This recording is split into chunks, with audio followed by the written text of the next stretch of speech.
Ada seorang kawan dari Bali menanyakan sebuah soal fisika mengenai gerak harmonik sederhana. Kira-kira soalnya seperti ini. Jadi ada sebuah bandul yang diberi simpangan kecil, misalkan sebesar A, yakni amplitudonya, lalu dilepas sehingga bergerak bolak-balik atau melakukan gerak harmonik sederhana. Nah, ada satu saat di mana bandul ini nanti akan mencapai pada suatu posisi. Misalkan kita sebut ini posisi 1. Nah, di mana letaknya adalah dari posisi timbang sejauh setengah amplitudo. Nah, pertanyaannya adalah begini. Jadi berapa lama waktu untuk dia bergerak dari posisi 1 kemudian ke posisi 2, lalu ke posisi timbang atau posisi 3. Jadi waktu untuk bergerak dari posisi 1 ke 2 ke 3.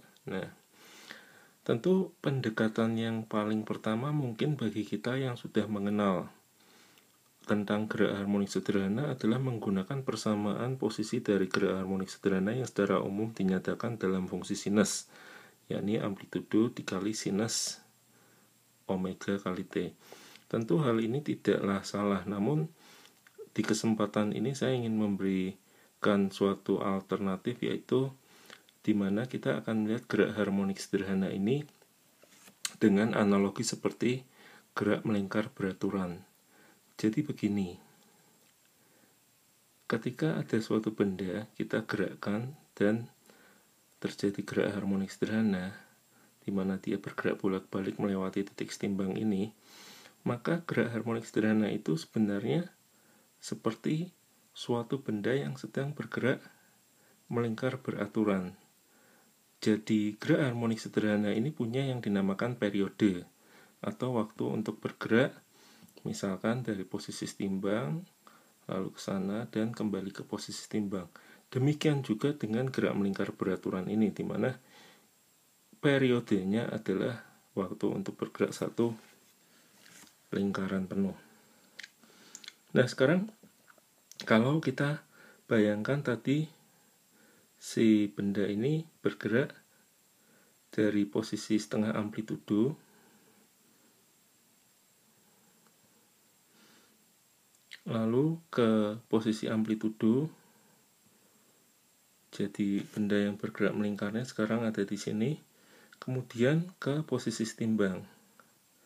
Nah, kita bisa mencari bahwa waktunya adalah sama seperti waktu yang ditempuh oleh benda yang bergerak melingkar ini dari posisi ini lalu ke tempat ini. Jadi ini analoginya posisi yang sama 1, 2, lalu kembali ke posisi timbang di sini 3. Nah, waktu yang dibutuhkan benda bergerak harmonik dari 1, 2, 3 juga adalah waktu yang sama untuk benda yang bergerak melingkar ini menempuh lintasan ini. Jadi sekarang kita tinggal pikirkan berapa sudut yang ditempuhnya ini. Nah, ini gampang kalau tadi diberitahukan informasi bahwa mula-mula posisi 1 itu ada pada simpangan setengah amplitudo, maka dengan menggunakan trigonometri biasa, ini juga setengah amplitudo, lalu jari-jari dari gerak melingkar ini sebesar amplitudo, maka sudut yang ada di sini dapat kita cari terlebih dahulu, di mana sudutnya di sini, yakni kita bisa sebut misalkan sudut alfa, di mana sinus dari sudut alfa sama dengan setengah. Nah, demikian kita dapat mencari nilai dari sudut alfa, yakni 30 derajat, sehingga sudut pelurusnya atau sudut yang ditempuh itu theta sama dengan 180 kurangi 30 derajat atau 150 derajat. Jadi dari posisi 1 ke posisi 3 untuk gerak melingkar ini sudut yang ditempuhnya adalah 150 derajat. Kalau satu periode itu adalah waktu untuk satu lingkaran penuh, maka waktu untuk menempuh sudut 150 derajat ini dapat kita hitung, yakni 150 dibagi 360 derajat dikali periode, di mana kita dapati waktu untuk bergerak dari titik 1 ke 2 dan 3 itu adalah sebesar, kita bagi dengan 30, jadi ini 5/12 periode.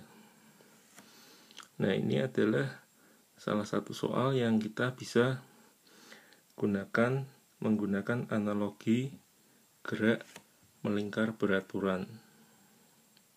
Jadi sebenarnya di dalam fisika ada beberapa bagian yang memang kita bisa pikirkan menggunakan analogi yang lain untuk membantu menganalisa. Nah, seperti yang di pembahasan soal sebelumnya, di mana beda tegangan arus pada rangkaian listrik arus bolak-balik dapat dianalisa menggunakan suatu analisa vektor. Jadi itu juga suatu analogi. Nah, demikian diharapkan ketika kita menjumpai soal-soal fisika, kita juga belajar mengenai bagaimana analogi-analogi yang tepat untuk menyelesaikan soal tersebut.